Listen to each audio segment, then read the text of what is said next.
Welcome back, everybody, to another episode of the Auto Accident Attorneys Podcast. I'm your host, Attorney Ali, and the podcast is sponsored by the Auto Accident Attorneys Group, where we take care of you. As you guys have probably figured out by now, even though it is the Auto Accident Attorneys Podcast, it's not all auto accident-based content. A lot of this stuff is, as a girl dad, I give dad advice.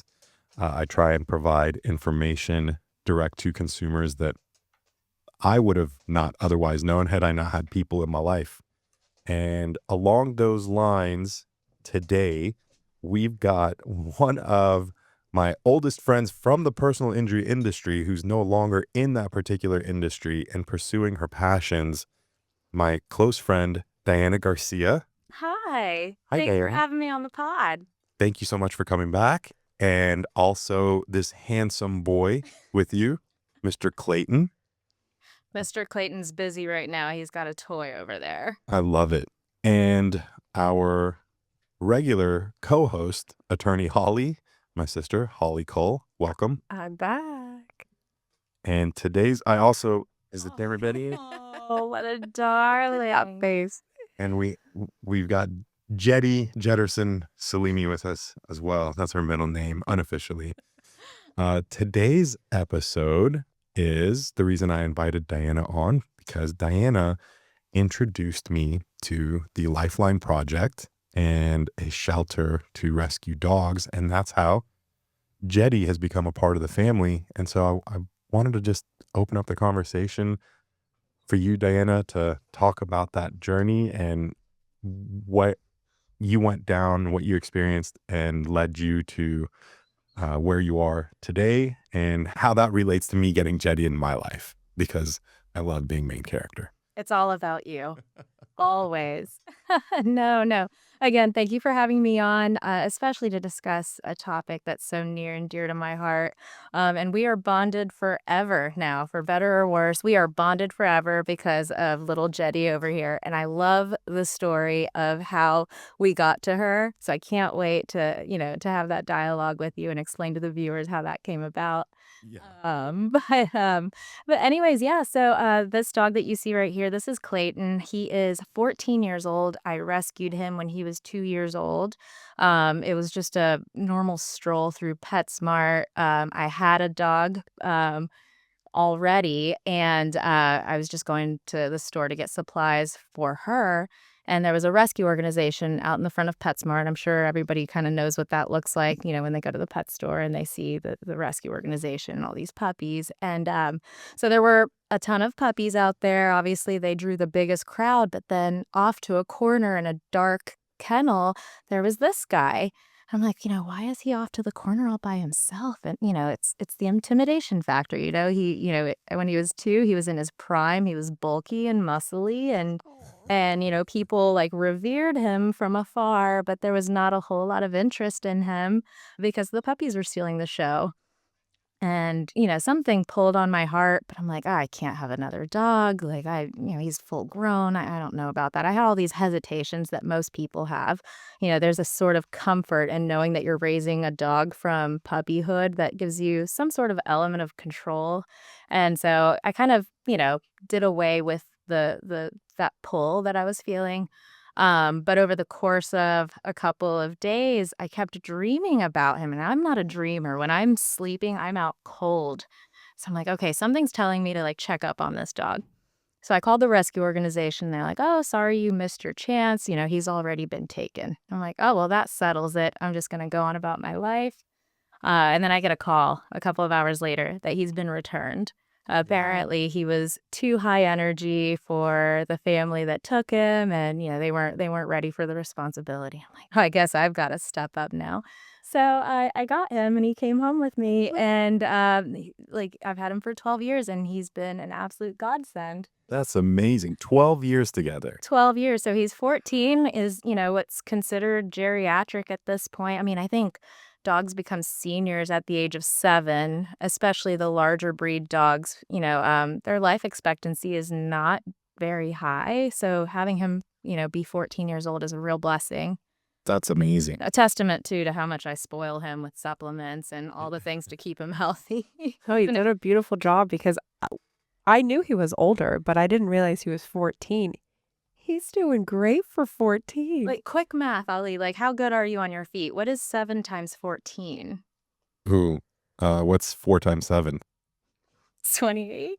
So 98 years old? That's what the equivalent kind of would be to human years. I think they've modified it a little bit to where he might not actually be 98. Maybe he's in his 80s, but he's doing a great job for it. That is the best looking octogenarian I've. Who was it? Was it De Niro that just recently got me? Yeah, and had a baby. Yeah, that's Mr. Clayton over there. Yeah. I think he's more of a Clint Eastwood though than a Robert De Niro. He Nice. he's not so much mobster as much as get off my lawn. Yes. So anyway, so that's the story of how Mr. Clayton came about, and then just the I would say the mission behind rescue kind of came over the course of me seeing how differently he was treated than your typical, well-bred designer breed sort of dog.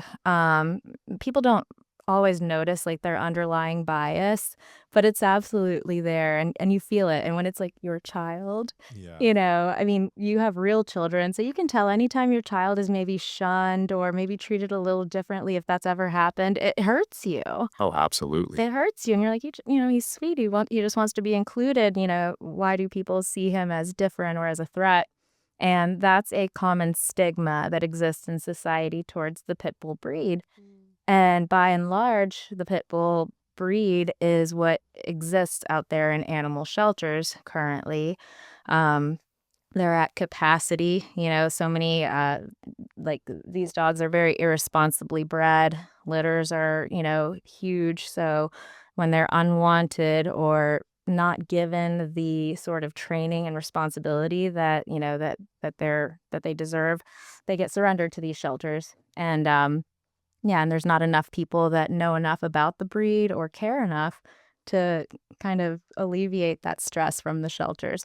So I faced a lot of, little like micro aggressions, I guess, from people, when they see him, they would move to the other side of the street, kind of, Really? yeah, kind of fear for their safety a little bit. But then, you've over the course of years with, the adopt, don't shop movement, you've seen a lot more open-mindedness, a lot more willingness to approach, to adopt, or at the very least to just ask, is he friendly? Can I pet him? Yeah. And that's huge. I'm like, of course he is. Like, go for it. I guess, thinking back, I personally, I wasn't really a dog person, so it was never at the top of my mind, but I didn't have a bias towards pits. But thinking back, I guess most of the media stories that you don't hear, they're not playing what was it, Air Bud? Right. They don't have a pit Yep. bull in Air Bud, but then you see like the news piece. They're very much stereotyped, actually. Now that I'm thinking about it, you're absolutely right. Yeah. Well, it has something to do with like their look too. They give like a cool, intimidating, like sort of Which is why I really wanted one. right. So, people with nefarious intents, will use them for harmful things. Animal betting, is very much still alive in this country and throughout the world. And, because of their sheer strength, which was not what they were originally bred for.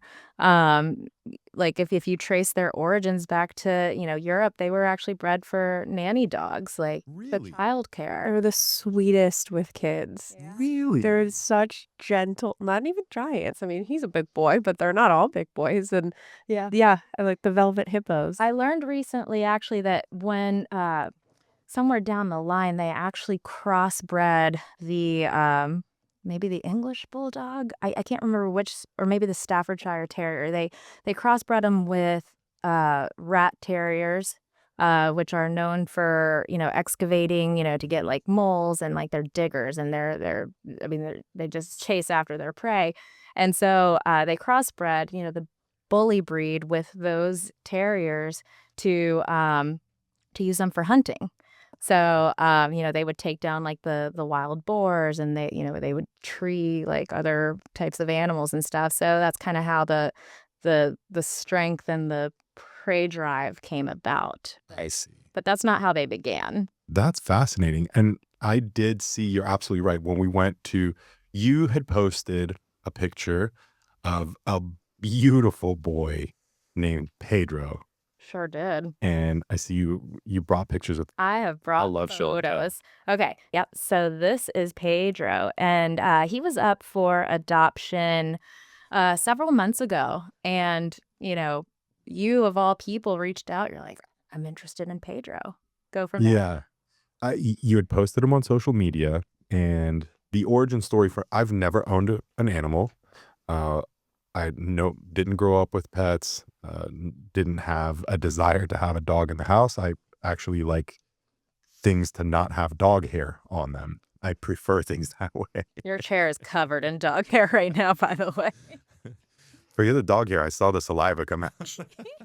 But no, I've completely changed. And the reason I changed was because my youngest daughter, Juliet, that we called Juju, really, really wanted a dog because she wanted to overcome her fear of dogs. She grew up terrified, not just of dogs, of animals in general. Even our neighbors had gotten cats, and she wouldn't go near the cat. And she was working just on her own. She was working through her fear. And she said, this is over a year ago, she said that if I have my own dog, I'll be less afraid of dogs. And I was like, okay. So I used that to my advantage. I was like, you have to do this, you have to do that, prove yourself, prove responsibility, doing all these chores. She did about a year of that, and I never thought it would really come to fruition. She kept asking for an animal. Earlier this year, she was in 3rd grade, and they had an assignment to write a persuasive essay. And the persuasive essay was about why she should have a pet. And when I read that, obviously, I went to law school, I'm an attorney. I want my children to be able to persuade as opposed to just like kick and scream. So when I saw that, immediately I was like, I don't care about my life. She's getting a dog. I have to reward this. So right around that same time was when I saw Pedro on your social media post, and I literally was like, I love this dog. What a majestic dog, right? Majestic is such a great way to describe him. Yeah. So I reached out to you. You told me where. I didn't know about the Lifeline project at the DeKalb shelter. We drove out there. Tons of animals. I don't want to call them cages. Are they cages? Cages, kennels, whatever they can put them in at this point. Every kennel was full. There was an animal in every single kennel. The morning that we were supposed to go, Juju had school. It was Valentine's Day. Valentine's Day, she went to school, and when she was walking to the bus stop, she was singing, Pedro, Pedro, Pedro, Pedro, Pe. She was so excited about meeting Pedro. When we finally, after school, I went and picked her up. We went to the shelter. We met Pedro, and we went outside, and we were playing with him. Loved the dog. Amazing temperament, but super high energy and strong. And the idea was that Juju would be responsible for walking the dog. And looking at him, I was like, this dog is going to walk you. Like, amazing pet, not for our household as a first-time animal. She understood. She agreed. We were leaving, and I hear, and Juju is bent down at a kennel at like looking on the bottom row, and we look down and we see this face. It was Jetty, and she was just wagging her tail. She was the only dog that was that excited and happy. So Juju begged to see this dog. We went for a pit. You were about to leave. We were on our way out. Yeah. We were leaving. She wanted to see this dog. We went outside. We spent about 40 minutes in that little courtyard with Jetty. And I was like, well, I think we're going to have to take this dog home. The way that she was interacting with Juju, I was like, this is your dog. And the size was perfect. All the elements lined up. It really did. And yeah, now I've got dog hair on me. Got a dog licking my beard. Now you're a dog dad. You opened up, genuinely, your post opened up an entirely new world to me. I had an episode last week where I was talking about being a girl dad and how I only ever wanted boys, but having girls taught me so many things about myself I didn't know. Same thing with a dog. Genuinely had no idea.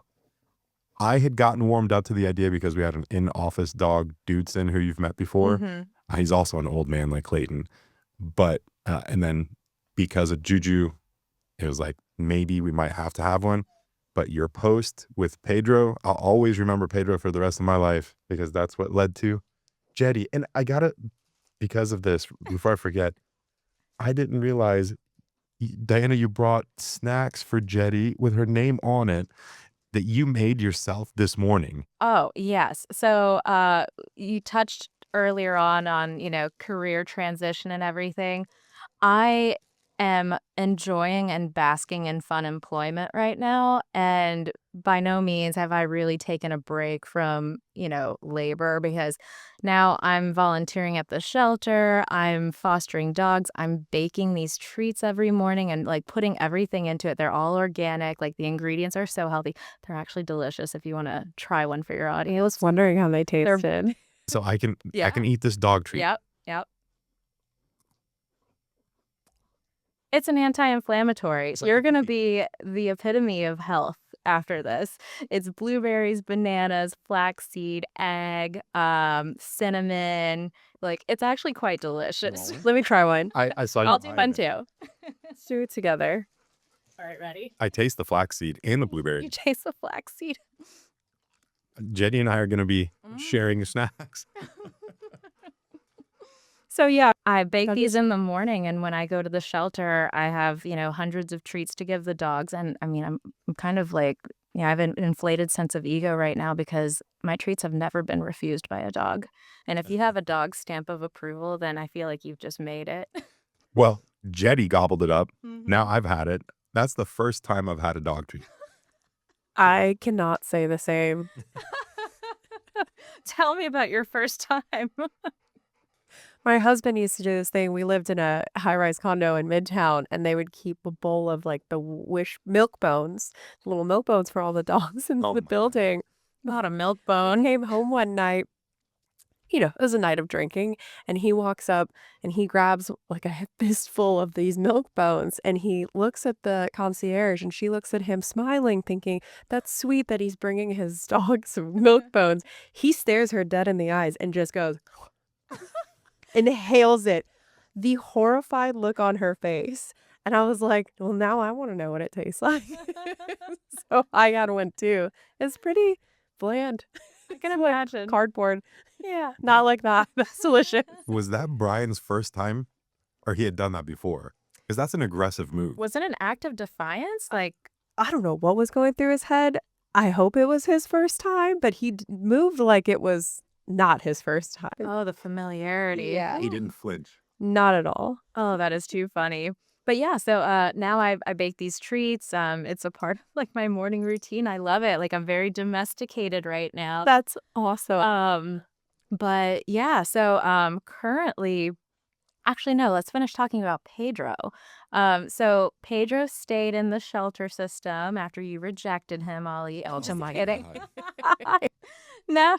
But one of my best friends who does a lot of this work with me, she was obsessed with Pedro from the beginning. She's like, I'm gonna take this dog. So she pulled him out for a few days. She couldn't keep him indefinitely because she has 5 of her own. It's a zoo at her house. But her posts and pictures of him captured the attention of one of her male friends. So he ended up taking Pedro. So Pedro Girl posting dogs on social media. You guys are saving lives. Oh, it's Truly. becoming so popular. It's funny, I was thinking about that on the way over here because I saw one of these like, hottie influencer, Alex Earl. Alex Earl.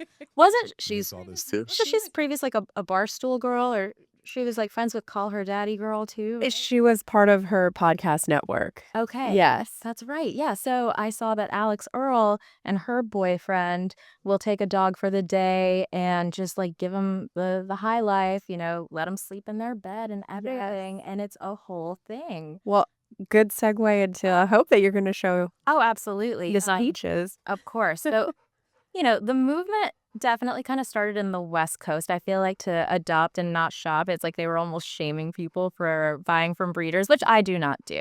Like, certain families like require like those dogs. And if that's your preference, that's your preference. Yeah. But then I would say that the movement kind of, just increased big time when Dave Portnoy, the head of Barstool Sports, El Presidente, caught wind of this poor mama dog at Lifeline Animal Project. She had been overbred. She had that saggy, gross belly skin, and it was just like pitiful. And she was rescued from a hoarding situation. It often happens where, these breeders are just so irresponsible and they'll have, all these dogs, under terrible conditions, and the authorities are notified. So they go in there and they raid it. And then, all these dogs that they pull are taken to the shelter. So Dave was made aware of this dog through his ex-wife, who's actually a big animal rescuer too. And he just couldn't get her out of his head. So he, hopped on his private jet, came down to Atlanta, and he saved Miss Peaches. And it started this whole thing. Like, Miss Peaches amassed 1 million followers within maybe like less than a month. And people were just enamored by her story. She's the sweetest thing. He was buying her the most lavish things. He bought her like a Louis Vuitton poncho, a Goyard like bowl like set, and she destroyed everything. Of course. Like his Gucci wallet was like in shreds. His Amex was just like, he's like, Miss Peaches. And he would just never get mad at her. And it was just the most endearing thing. Love that. And I mean, like, this dog, she was living the life in Miami, getting leftovers from Carbone. She had a home in Nantucket, and you just love to see it, right? So Lifeline invited Dave and Miss Peaches back a year later to their annual Good Human Gala. It's this charity event, that they throw once a year. They invite members of the community. You buy your tickets, you buy a table, and it is just like a free-for-all of charity. There's silent auctions, all sorts of auctions. I want to say they raised at this event maybe $900,000, close to $1 million.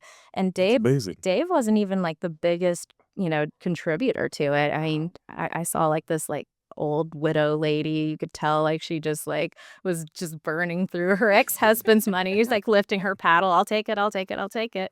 And I'm like, geez, lady, how much do you have? Yeah. But anyways, this is a picture. I was invited to the gala, and you'll see Dave right here and Miss Peaches. I was sitting at the table right next to them, and I was all about Miss Peaches. I didn't even really pay attention to Dave, but that's what he wanted. That's awesome. So it was a really great experience, and Miss Peaches has gone on to just be the ambassador for a lot of things. He's really pushing her forward.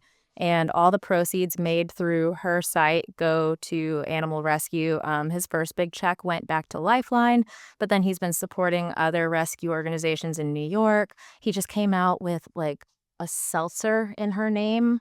Really? Yeah, like it's got her picture on it. It's like this like lemonade sort of seltzer. So proceeds from that go to animal rescue. She got the keys to the city for Miami from the mayor. Oh, she really made something of herself. Like, wow, I want to come back as Miss Peaches in my next life. Everybody does, girl. Everybody does. Don't get jealous, Jetty. Don't get jealous. Jenny's living a pretty good life. So yeah, we've got to give Dave Portnoy a whole lot of credit for what he's done. It's a very like altruistic sort of thing from his end. But yeah, I love to see the influencers really get involved because it's changing the way that people view these dogs. Because you go, Ali, your experience walking into the shelter, it was sad, wasn't it? It was heartbreaking. And again, I never wanted a dog. I didn't grow up with dogs. Being there, I felt overwhelmed. I was like, I wish I could take more than one. It's a Especially very the little ones. emotional, yeah, it is an emotional experience because you don't even know if half of them are going to make it out. Yeah. Because, just like fire marshal code, these shelters are subject to capacity restraints because at a certain point, housing that many dogs becomes inhumane. It's more inhumane than just euthanizing them. So the entire nation is at critical levels. You saw that every single kennel was filled here in this rescue in Georgia, but one of my neighbors, she rescued her dog from San Bernardino in California, and she said there were 6 dogs to a kennel. Same size as those kennels that you saw. 6 dogs to a kennel. I can't even believe that. They're fighting for their life. They're fighting for their resources. They're fighting each other just to get the attention, just to get the food.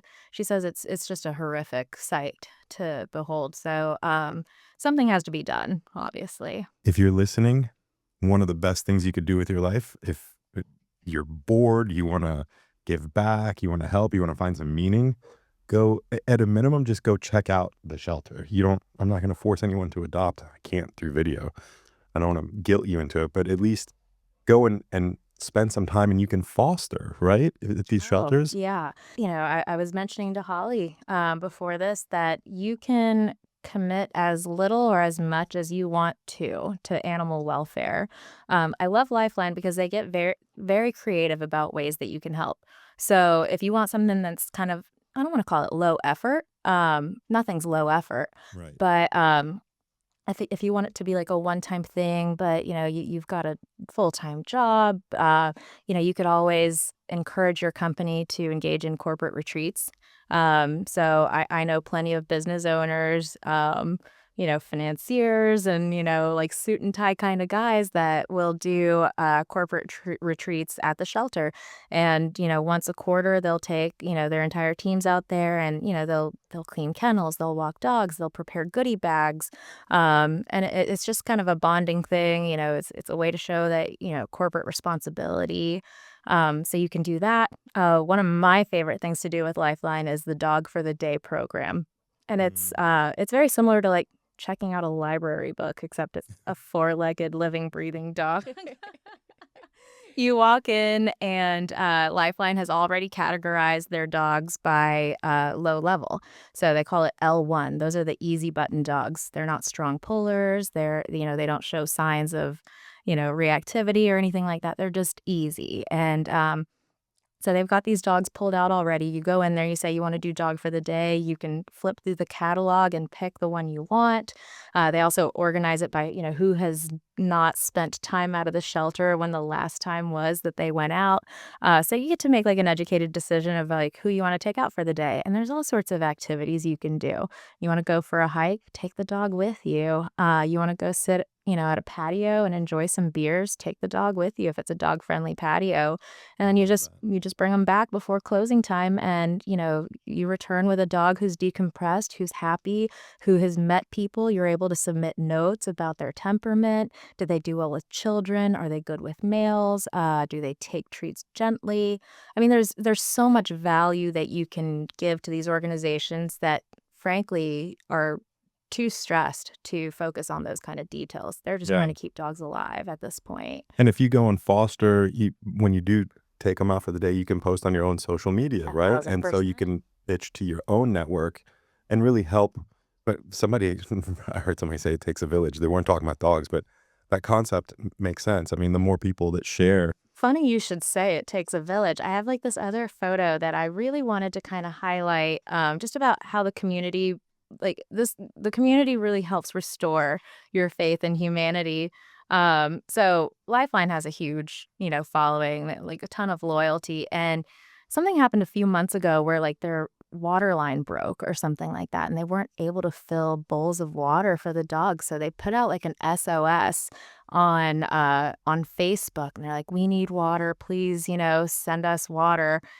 Like, thousands of people got on DoorDash and ordered gallons and gallons upon like crates of water.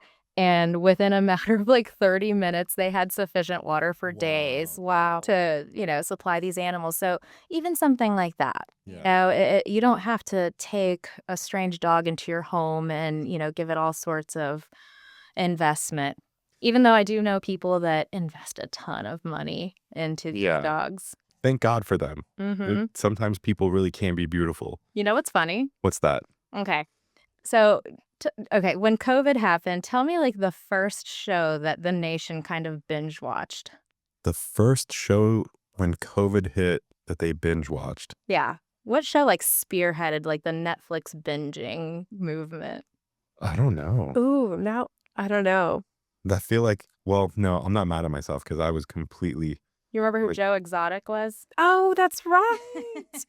Like, I know Tiger King. So funny. Tiger King. Absolutely right. All right. So the way this fits in is the I dog. can't wait to see you wrap this up. Right. So the dog that I fostered last, he's a cutie, and this lady, saw him on my social media posts, and she was like, "I want to kind of take over the foster since you can't do it for much, for very long."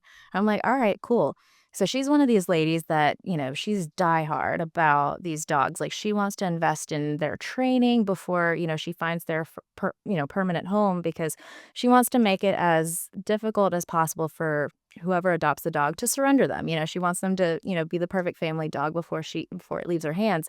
So she got a trainer for this dog. His name is Kane. Let me show you a picture of Kane. So she got a trainer for Kane, and she allowed me to participate in Kane's first training session. And his trainer is a lady that used to work for Carol Baskin at Big Animal Rescue. You have no idea how much I was dying to ask if Carol Baskin actually killed her husband and fed him to the tiger. But she told me that Carol was like the nicest lady in the world, a little woo-woo, but like, great intentions, like always great with like, the wild cats. She was telling me crazy stories of how they get tigers and lions to obey. She's like, it's the same with any animal, even children. You've just got to distract them with a higher value treat, and that'll get them to obey. And I'm like, wow. She was telling me that she would take big buckets, like Home Depot buckets, and freeze blood in them and almost make like a blood popsicle. and it would distract the tigers enough to where she could go in there and like clean like their whole like habitat and everything and just walk among them because they were busy with their blood popsicle. That takes a lot of testicular fortitude. 1,000%. And she's tinier than I am. But yes, so she is currently training Kane, this dog that I bossed. Beautiful dog. Oh, he's so baby. cute. He's so cute. He will not have a problem finding a good home, and he's going to be the best trained dog there is because he learned from somebody who's Tiger King adjacent. Wow. Holly, I'm a little sorry that you didn't. Well, I'm not really. You're also a dog owner, but I feel bad that neither Mushi nor Ralphie are here. Oh, they can't. I'm thinking, can I send my dogs to this trainer? They're the best. They're the absolute best when it comes to people. I swear to God, these are like little humans. When it comes to other dogs, they're so reactive. I'm surprised. So we had the first dog, Mushi. She's half Chihuahua, half Rat Terrier. You're talking about Rat Terriers. And we had her for like a good 5 years before my husband was like, we need a second dog. And she had already exhibited reactive behavior with other dogs. I was like, there's absolutely no way. So we bring in the second dog, and there was definitely a period of time. That was some growing pains. But eventually, like now they're best friends. I don't know what she's been whispering to him, but she's like, no, we hate all dogs in this house. Because there was nothing, like he was fine. He grew up with a litter. We didn't adopt until he was about like 8 months old. So he'd already been around several dogs. And then he goes into our household and she's like, look, in this house, we fight. And now he's worse than she is. Everyone's a threat. Everyone's a threat. Everyone on 4 legs is a threat. I grew up with Jack Russell Terriers, and oh, they're insane. Like, we would take this dog on a walk, and he would, to get to another dog to kill him, he would choke himself. I mean, there were so many times that he like suppressed his own air supply and like fainted. Oh my God. Because he just had to kill. That's dedication. Those are my dogs. Get it. Yeah. I get So it. if they came in here, and I hate it because there's such small dog stereotypes when we're out on walks. And we talk about being like defensive of your children. We've had people just kind of like scoff and be like, oh, typical small dogs. And I'm like, no, they're the best. They're not like yappy little things. They're just protecting themselves. Well, you know what? That actually makes me feel better. There's comfort in company, right? Yeah. Okay, well, maybe it wasn't like, discrimination against just my big bully dog. If all of them are discriminated against, I'm cool. Yeah. No, it's all. There's just haters out there. Yeah. You're talking about they're just like people. It's a great segue into talking about auto accidents and dogs. They're family members. This one already has a middle name, Jetty Jetterson. Although I don't have a restraint system for her in the car, I've got it where the back seat is essentially her little kennel. So she's super comfortable. If we're in an auto accident, though, she doesn't get a bodily injury claim. She is treated as personal property. So it's just the cost of replacement of the dog and not the injury And that's just so crazy to me, and I get it. There has to be, some sort of designation for what counts as what, but, we're at the height of society where, we're invested in not just keeping them alive, but giving them the best quality of care. Yeah. We invest in their health insurance, that's a whole thing. And we protect them at all costs, but at the end of the day, they're still designated as property. Yeah. And so when they're assessing the value of your property, you're like, "No, this dog is, there's no price, there's no replacing this animal for me, it's family." Right. Yeah. Did they take that into account as far as like the emotional loss that the person experiences? I understand, okay, you have to designate this animal as property. But as far as your personal recuperation, are they thinking about that? Well, so the whether it's intentional infliction or negligent infliction of emotional distress, the harm that's being caused must be to a person. So to a loved one, like the classic example is of a funeral home, like dropping a widow's a widower's husband's corpse and it like falls out. Mhm. So because he's not even alive. If you want to talk about property, I mean, I'd make the argument that that's more property than a living dog, Yeah. living animal. But that would be infliction of emotional distress because it was a person. Wow. Yeah. Well, I mean, that designation extends to all sorts of legal claims, so the self-defense, you can't, if somebody breaks into your home, threatens your dog, you can't really Right. exert lethal force on them if the threat is to your dog. If it's to yourself or another human, then it passes. And then we talked about medical malpractice at one point, you and I didn't we? Where veterinarians are not liable for medical malpractice because dogs are property. Right. I've never thought about that. Yeah, it scares me Wow. because you can't ask your dog, like, "Where did he touch you?" Oh, no. Sorry. You know what's funny is I have a sister, I have 2 daughters, and even my dog is female. I am surrounded by female energy. So I'm like super sensitive to like I feel like I'm the only protector. Yeah. When even it's a joke, but it's like where did he touch him? I'm like, oh no. No. It is funny because I feel like half the time we're protecting you. That's probably really what's going on. But you're protecting me from myself. Yes. Yes. Oh, I love it. It's beautiful. I do think it's important if I could push any message for today, it's about people spending time at the shelter, adopting instead of shopping. One thing that you were talking about making it super easy for people to go and just spend a day with a dog. Were you telling me that there's a bar close to the shelter? Oh, yeah. Tell us about that. So it's, Lifeline has 3 shelters in the vicinity. They have one in Chamblee, one in Fulton, and then another one close to the Chamblee. I don't know why they're so close to each other, but that's where they are. But the place where you got Jetty, the Chamblee DeKalb rescue, there's a bar close by called Blue Top. And it's, it's bar food, it's Mexican, it's great. And they have an outdoor patio area, but the dogs are allowed indoor and outdoor. And it's just like a fun, lively experience. You can go with a bunch of your friends. The staff knows the drill. They've got hot dogs ready to go for the pets. And so that's normally like where I'll go with my friends, like, "Hey, you wanna go to the shelter?" That's kind of our thing. And, so we'll take a dog, each of us will, and then we'll take them to Blue Top. And so, I'll show you guys, like, this is a dog that I took. Her name was Skittles. It is now May. So, the dog's name is May. And so anyway, so I took Skittles to Blue Top one day, posted all these sweet little photos of her, and it captured the attention of a friend that I had not seen in almost 20 years. It was like a friend that worked retail with me when I was like a teenager. Wow. And she sent this photo to her friend who was mourning the loss of her family dog. And this person drove 3 hours from Macon to come meet Skittles and is now like, a prime member of her family, does well with her 3-year-old and 6-year-old. And I mean, the pictures really do wonders, but taking them to these locations really gives you a lot of personal enjoyment, honestly. Yeah. That's so cool. I also want to touch on you were saying earlier about how the dogs are categorized, like the Mhm. L1 level.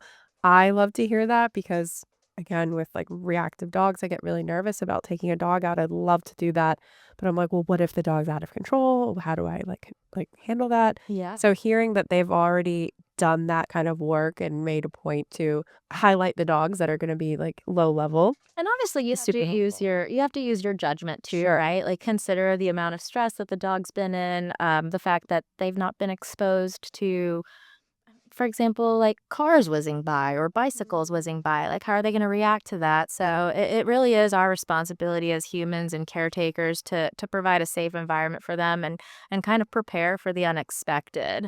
Right. Because, uh, uh, so the current foster that I have right now, his name's Ted.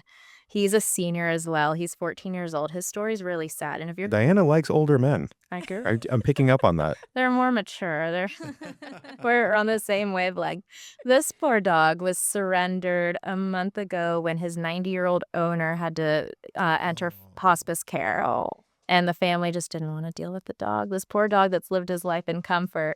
And so bad part about some humans is they feel so much guilt, surrendering a dog to the shelter that they oftentimes have to justify their reasoning, and they'll submit, some notes that aren't so, friendly or advantageous to the dog. So this dog, Ted, entered the shelter system and immediately declined. He stopped eating. He started self-harming, and he was on death's doorstep. And so they posted about him. I'm like, I got to do something about Ted. So I went and I got him, and I saw the notes that, that said that he was not friendly, that he was aggressive, and he lunged at people. And I'm like, well, I guess we'll find out. And so I took him, and he's an angel. He is a little possessive about his toys, but, but Who isn't? right? But yeah, so I've had him for 2 weeks, and he eats. He loves food. He just has to be in like the right place to do it. His wounds are healing. He's almost ready to be adopted out. that's So, I know that they have their designation of L1 and all these things, but if you feel that you are, kind of an experienced dog owner or dog handler, then, an L2 designation or an L3 doesn't mean that a dog is bad. It just means that they're a little more effort. okay. So, yeah. But L1 of Ted, of course, I have a picture of Ted. Gotta see this. I love that you brought so many pictures. First off, I brought, like every single dog that I have fostered over the last year, I brought a picture of him. So that's Ted. He Oh. had to be in the cone because, he kept trying to eat at his wounds, but he's doing good. And now he's a little spoiled. He was all crusty, like old man crusty, like on his elbows and his nose. So I give him like nightly coconut oil massages. Oh, God. Moisture, and now he loves it. He'll just put his little nose up to me. He's like ready for his coconut oil. Hey, can I come live with you? Give me a little nose coconut massage. So yeah. I can tell, Diana, that you are going to leave an everlasting impact on the animal world. Maybe, who knows what the future holds, but maybe you can start some sort of coalition where we start lobbying for literal animal rights. And that way, the Auto Accident Attorneys Group can start bringing claims for dogs. We need a new customer You need base. to expand your practice area for sure. I mean, there's a lot to be done legislatively. I think that's going to be the core movement to kind of help defeat what's going on right now nationwide with like the shelters being over capacity. I myself live in a very like up and coming part of the city where there's a lot of young people, apartment complexes, and they want to adopt these dogs, but because of breed restrictions in the apartments, renters insurance won't cover what is deemed an aggressive breed. So that extends to not just the bully breeds, but German Shepherds, Rottweilers, Dobermans. And so, they're oftentimes limited in what they can do to help. So, changing laws, maybe even with the insurance companies, like what if you had to like complete a course to prove yourself as a responsible pet owner? Kind of like how, if you lose your license because of a DUI, you have to do a defensive driving course to get it back or something, Right. Some sort of certification. There's ideas out there. We need to put our heads together. I love that. Yeah. I love that. Diana, Before we wrap up, is there anything that you feel like we didn't touch on that you would be remiss not to share with our viewers? There's not like one piece of like information or like a fact that needs to be shared. This is a lifelong journey of education and commitment. But, intrinsically, like at that heart kind of level, I just ask everybody to kind of like examine, the state of their lives. Is there something that you're missing? Is your mental health suffering? Like, do you feel alone at times? Like, I would encourage anybody to look outside of themselves and, help those who are less fortunate, whether it's a dog, whether it's, any other kind of organization, a children's organization, a homeless organization, battered women, whatever.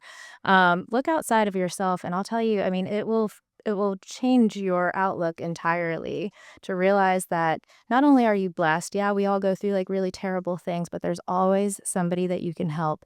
And as a byproduct, it will come back to you in, droves of joy. And so I just encourage people to look outside of themselves. That is so beautifully said, and it falls in line with our firm's motto of "We take care of you." Everything you're saying is about taking care of others.